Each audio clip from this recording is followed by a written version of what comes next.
ஓம் நமச்சிவாய. உன் முன்பு நன்றாக சிரித்து பேசி பழகியவர்கள் இப்போது உன்னை பற்றி பின்னால் தப்பாக பேசுகிறார்கள். அந்த விஷயம் காதில் கேட்டதும் உன்னுடைய மனம் வலிக்கின்றது, அப்படித்தானே? இப்போ புரிகின்றதா? யாரையும் அதிகளவு நம்பாதே. நீ ஒரு நம்பிக்கையில் மனவலியில் அவர்களிடம் பகிர்ந்த அனைத்தும் ஏதோ மூன்றாம் நபரிடம் சொல்லும்போது ஏற்படும் வலி கொடுமையானது என்பதை நானும் உணர்வேன். அந்த துரோகத்தை உனக்கு பண்ணினார்களே, நீ புரிந்து கொள்ள வேண்டும். நீ படும் வேதனை அவர்களுக்கு பல மடங்காய் போய் சேரும்.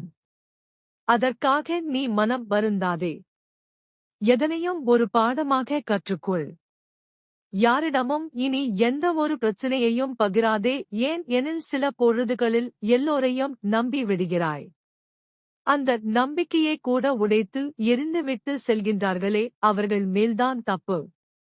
நம்பிக்கை கொண்ட உன் மீது தப்பில்லை. நீ நேர்மையோடு நல்மனதோடு இருக்கும் போது அப்பா உனக்கு நல்ல வழியைத்தான் காட்டுவார். இப்போது உன் வாழ்க்கையில் பெரிய நல்ல விடயம் நடந்துள்ளது என்பதை புரிந்து கொள். யாரு பொய்யாக உள்ளார், யாரு உண்மையாக உள்ளார் என்பதனை நீ அறிந்து கொண்டாய். முற்றுப்புள்ளி வைத்துவிடு. போகின்றவர்கள் போகட்டும், பேசுபவர்கள் பேசட்டும். நீ உன் வாழ்க்கையை மட்டும் பார்த்துக்கொள். எல்லாம் நன்மைக்கே. ஓம் நம சிவாய.